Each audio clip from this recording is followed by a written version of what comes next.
Hey everybody, it's Kyle Cheslock and Chase Shields here from The Lead Tool. Thank you for joining us for another version of our In the Lead Off the Record, where we discuss a lot of different topics within the industry. Hopefully provide you guys with some insights on kind of the trends, what's happening, and other minutiae we'd like to talk about. So before we jump in, we always love hearing from you guys. So if you have questions, comments, anything, feel free to chat into us. We do watch it, we do read it on here. And we'll give you guys a shout out too. Follow us on Facebook. There's a lot of good content for you guys that don't already, as well as we post a lot of our content on all of our channels via Instagram, Twitter, Facebook, podcasts all over on iTunes as well as SoundCloud. So pretty much anywhere you want to get your content, you're going to be able to find videos like this, as well as blog posts and a bunch of other good stuff that you guys can take and implement in your business. So with that being said, I think we got a pretty good topic today that we're going to be talking about. Kind of off an article from an industry news press, that we saw this week that was interesting. And we're going to talk about how you guys can leverage a tool that's available to you today and take advantage of listing your products and services on Amazon. Leverage is a noun. It's way too overused. Buzzword. Had to kill it. Listen. Sorry. I'm just clowning you. Listen. I'm going to say a lot more dumb shit like that. So, with that being said, how you can leverage, for all you other people out there that are like me, different aspects of Amazon. So, if you don't know what Amazon is, you've probably been living under a rock for the last 20 years. But, it's an e-commerce, right? And we talked about it last week and the week before. We talked about e-commerce, and this is just an easy win. Yeah, it's a no-brainer, and I think we should talk more about, as I save this for social media. By the way, Instagram's our favorite social channel right now. It is. Highly underrated. Tons of eyeballs. Well, you guys can also Instagram too, pictures of what you do, the jobs you're working on, your storefront. It's a great tool. Yes. So anyway, what brought this all about is actually about, this started with an Instagram post over a month ago. I was checking out Instagram's home services for home improvement, and I just want to set this up because I think it's really unfortunate that a trade publication pulled this article on Amazon because there's so much value for retailers in this. It's just that the picture is being painted in a way that's kind of like making it frightening, and it shouldn't be. Yeah. So anyway, we posted this picture, and like over the weekend, we got an email from this trade publication. Red Bull. And then they had an article on Amazon targeting specialty flooring retailers to become part of their like installation network and basically their sales network. Yeah. And the article was like, oh, we got to save our installers, we got to do this. And like, first of all, I just want to say that should not be the fear here. The reason that Amazon is winning against all brick and mortar retail is just because of customer experience. It's convenience. So because standard brick and mortar doesn't make it as convenient to buy as Amazon does, which anyone can do now. You've heard us talk about Shopify and all that. We're not going to go on about that. But they also look at Amazon as the bad guy. Right. And rather than thinking about how can I use this tool to my advantage, right, which is what we're going to talk about. So anyway, the article kind of like set it up, and then it got pulled, which is a real travesty just because... there's like a lot of good things that could become of that. Right. You're educating the space. I'm writing a fairly detailed blog post on this right now. Stay tuned. It'll be out within the next couple days. But really, so there are a lot of ways. There are some real benefits to using Amazon, particularly for using this home services piece. And I also do want to add that like Houzz now has a marketplace like Amazon does. And there are a couple other ones, and we'll talk about that. But so there are a couple key points that like I'm trying to hone in on, at least in how I'm thinking about this. First of all, if you're not doing e-commerce today, which you might not be, this is a really great way to get your feet wet. Especially this time of year, a lot of you guys are starting to plan out for 2018. Starting to look at your business plans. What do you want to change? What do you want to bring into the business? This is an excellent time to start looking at this. Yeah, and so I guess the key takeaway there is that e-commerce is going to expose you to a group of customers that you probably might not have even known existed. If you're not doing it, you won't have known, which is totally okay. This is a great way to get exposed to them. And the reason I say that is because this demographic of people who's buying online and then buying services online, in addition to buying products online, that's only going to expand. You probably heard us talk about on a podcast not long ago that's on Facebook Live about the explosion in e-commerce. It was like 350 million in 1999. In 2015, and that's in furniture and home furnishings, which like includes flooring retail. And it's not just, I think the millennial generation gets a lot of the, I don't want to say heat, but a lot of the, hubbub, if you will, they're using it. It's not just them. No, and I don't have the demographics on it, but I do know, and like I'm talking specifically retail, so this is not including like manufacturing and wholesale, just so we're all on the same page. So basically, it's 80x. From 350 million to 28 billion between 99 and 15. So this demographic's going to get bigger, so it's really good the sooner you can get exposed to them and kind of get accustomed to selling this way. It's a different type of sale too. Well, and that's one of my next points. This actually isn't a sale for you. So that's kind of leading you right into. That's the other thing, and I'll get to that in a minute. But it exposes you to these people who are buying products and then they need a local, installation crew that a lot of you specialty retailers will have, like as part of your staff. Which happens. And what's great there is that by like doing the installation, you're then gaining a customer that you wouldn't have had otherwise. So what's cool is you can then sell them additional products. Maybe they need. And they're doing another room. They're doing their kitchen if you have multiple lines. So to your point, instead of looking at it as it's taking away business, you may not get the flooring sale, you get the installation, but it'll pay off 6 months, a year and a half down the road. Again, looking long term. Right, that's how you gotta look at this. This isn't a short term play. Well, and it's the same thing that Kyle and Wes saw at Dotloop, which is now a Zillow company, because real estate agents, there are two types of real estate agents. They either use Zillow and embrace it and like make tons of money, or they fight against Zillow and they're suffering. Is that like a fair? It's fair arguments. All right, it's really divided down the middle, right? Zillow, which it's got 198 million unique visitors every month. So 1 out of every 2 people are on Zillow every single month. Look around, somebody's been on there that you know. So you have an incredible amount of eyeballs that revolutionize the industry, very related to a lot of the industries that we work in now. And obviously it's all about the home. And you have a group of, I think it's like 28% of realtors that will do paid advertisements on Zillow, and obviously through that you get leads and all this good stuff. Well, you have this other side of the industry that is fighting that change, if you will, and fighting their listings and all this different stuff on Zillow. Well, the reality is, like, these Zillow agents are some of the most productive agents in the country.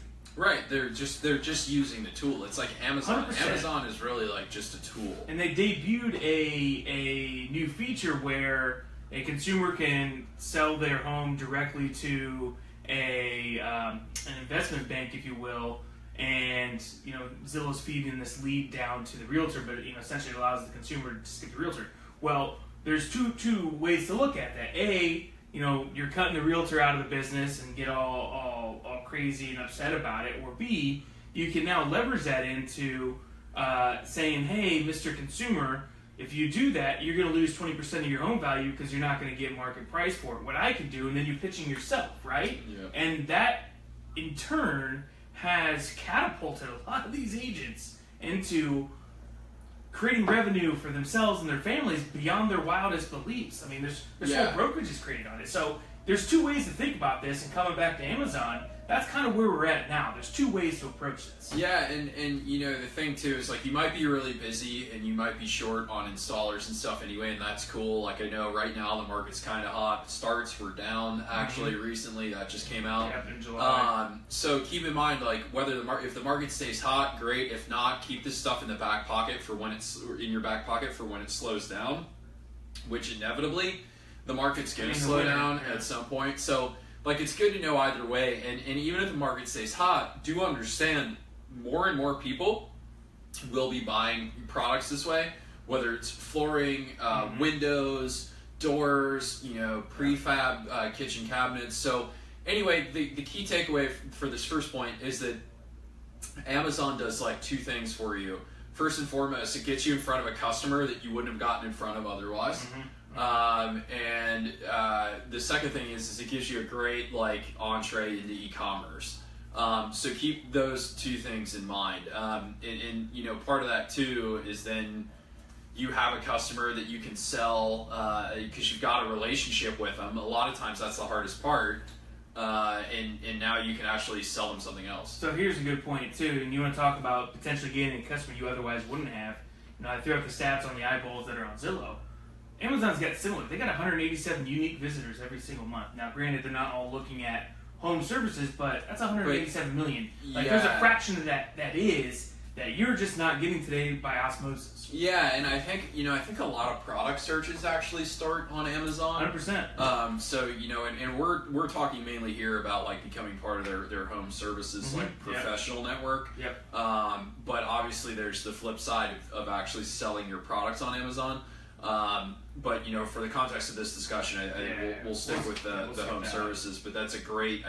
So there are that many people, and whoever it's one out of two people. There's 340 million people in the United States. Yeah. So it's a great place to be, and connects you with local customers, businesses that you can then sell again. You can sell additional stuff to. Keep in mind that every online sale that Lowe's makes, I know this isn't a straight parallel, but it's still a good one. It's worth mentioning.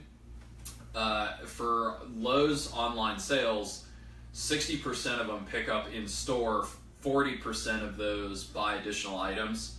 So if you don't have additional items, that's an easy ad. Or if you do, that's great. If you do, if you don't, like whatever, there's a chance you're getting an at bat that you wouldn't have gotten otherwise. Exactly, and it's just and I'm sure those stats too, or maybe like a Snickers bar at the register or something like that. Yeah, who knows? But here's the thing: the markups and the margins are like that adds up over time. Yeah, it's all. So it's like little things like that. Even open if, up an opportunity. 10% of them buy additional items, they're buying more. It's an open opportunity. Imagine that, whatever your sales are, whatever your customer totals are, and then, compound that, 10% of that on an annual basis, and you got a good shot at creating some additional revenue. That's just easy. Yeah, and so the other thing too, and this is my second point, is with Amazon, like, you don't even have to sell. Yeah. Right? Like, so this isn't like lead gen, you're not marketing. It's a really like, good point. they literally make a sale, and then on, I think, sales below $1,000, they give you 20%. On sales, on anything above $1,000, it's like 15%, so it's 20% for the first 1,000, 15% on anything beyond. And then you literally just get, you get paid your fees. So it's kind of like you literally don't have to sell, and we know that that's good for a lot of retailers because you don't have to handle the product. Probably it's probably getting shipped directly to the house. Oh yeah, well they're selling the product, so it's all you have to do is literally show up and have your installer install it. Yeah, and then pitch your company on any additional rooms, leave behinds, whatever. Do a good job, obviously. Create a great experience. Ask them to review you on Yelp or Google reviews, whatever it may be. Now you have this contact information that you can remarket to for the future that you never had before. Yeah, and by the way, like, I'm looking at their program right now, and we'll link it either in the comments or when we post the blog post, I'll certainly link it. There's literally zero cost to get involved in this too, so keep in mind there's like no upfront cost. But the big thing here is that, like, we also know that a lot of retail businesses do not have sales processes in place. They have a lot of people, or at least not a consistent one. Right. They have the remnants of one. Right. And so, like, we know that, like, actually selling isn't always everyone's favorite thing to do. So this is a great way to, like, pick up literally 20% on a product that you didn't sell or have to sell, and then you get access to a customer that you wouldn't have gotten otherwise. So, like, basically they're really doing the heavy lifting for you. You really show up, execute the service, and then you're done. Stay in front of them. That's the point of this. Like, you're now going to have their contact information that you can stay in front of through your remarketing campaigns or whatever it may be. So when that next room does come, you're now top of mind. Right. So if you've got a CRM, which hopefully you do, you put them into the CRM, you schedule a follow-up, you follow up on the installation, and then, make sure it's good, ask for a review. Yeah, ask for your review online. You also say, hey, do you have any other rooms that you're looking at doing? Or any friends that are also looking at, like there's so many. Yeah, I mean, there's a way to like maybe they buy on Amazon once and then they wind up buying from you later on. And that's how you leverage. That's how you leverage an opportunity instead of looking at Amazon saying, oh no, they're stealing my business. No. Yeah, this is a great way to like get them. They're literally going to pay you to do what you do, to install a product they sell. So like you don't have to carry the inventory. And I know like 20%, like that's pretty from what I understand, like at least with flooring installation, like that's pretty, like a 20% margin on stuff like that is fairly reasonable if I'm not mistaken. That's going back a little bit for me, but in any event, to get paid to buy someone who sells a product, you don't have to carry it. It's not in your inventory. You're literally not doing anything but showing up and getting the job done, and then you get like a new customer that you wouldn't have had otherwise. I mean, I would look at this as more of like, honestly, like the option to sell in the future. I think that's the biggest piece. That's what I'm getting at is this is like more of a lead generation opportunity, I think, than anything. And this is a like legit lead generation, not some like bullshit like what everybody's been doing where it's like pay-per-click ads and like click and fill out my form and like all that. Like this is like you get like you're not like with a home advisor. You're not competing with other people because you've already got the customer. Yeah, and here's the thing too with that, guys. Like this flooring purchase, it's a big purchase for a lot of people that they don't do. Every year of their life, right? The average consumer is moving homes every 4.5 years. So you may not get the product sale today. You get the installation, but 4.5 years from now, or they do another room a year from now, or they refer you to a friend. Like this spider webs, and it's an opportunity you never had, or maybe never would have had, without getting that installation first. So it's literally a foot in the door, so to speak. Yeah, absolutely. And it's, and again, like, I understand a lot of people, even though we talk to a lot of people who aren't busy, I know a lot of people say that they're really, really busy. Like, keep it in mind for when you're not so busy, or keep it in mind, like, even if the economy stays put, like, the fact of the matter is the next 24 months, more, and it's like, it's never going to slow down again, this transition to online commerce. No. So it's only compounding. Keep in mind, like the business, like economy could stay the same, but the reality is, if like you have a showroom, like your foot traffic's probably going to fall off at some point, just because of shift in how consumers are buying, which isn't a bad thing if you're taking advantage of stuff like this. If you've got an e-commerce website, so like it's a great way to like make Amazon work for you. Which I mean. What's wrong? I get you're taking a multi-billion-dollar company's power and you're using it to your advantage. And that's what this is coming down to. Like, if you try to compete with Amazon at their level, you're going to fail. You just don't have the money they have. But you can leverage what they're giving you into opportunity for yourself. And I think that's how you got to look at it. Coming back to just the conversations, a lot of people don't look at it like that. They look at it as a threat, and like a lot of that is being like, it's like I hesitate to even say it, but I have to chuckle. But it's like fake news, like like it's just like it really is kind of fake news to say like Amazon's like the enemy and all this. Like, look. Their playbook's really simple. It's convenience. Like, buying on Amazon and then being able to get your installation services through Amazon is really convenient. Super convenient. So, like, to that extent, like, it's kind of like, why not use Amazon as kind of like a jumping board and then, a jumping off point. Maybe from there, you get into doing your own e-commerce, which at the local level, if you're at the local e-commerce level, you can absolutely compete with Amazon for sure. Because they're. You got a significant advantage. The local market, they don't. Well, yeah, it's a significant advantage if you employ the proper digital techniques and philosophies. Well, again, it's about evolving your business from how it used to be done in the 90s, early 2000s, even before that, to the way business is done today and into the future, right? It's you're just shifting how your business was ran to kind of how it's running today and how it's going to run in the future. Well, by leveraging like all these different tools. I would argue that like of all the things we talk about, this is for the laziest people out there. I mean, for those of you who, you know, like, I can't get my staff to use the CRM, I can't do this, I can't do that. Okay, well, like, let Amazon do all the work for you, like, and at least trade on like that until like eventually the market really catches you and like you're not going to be able to like shortcut the showroom experience. Yeah. You're not going to be able to shortcut not leading.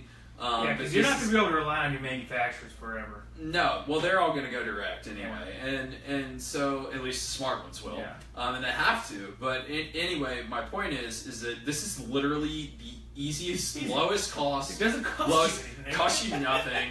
Like you sign up. up. Answering the phone.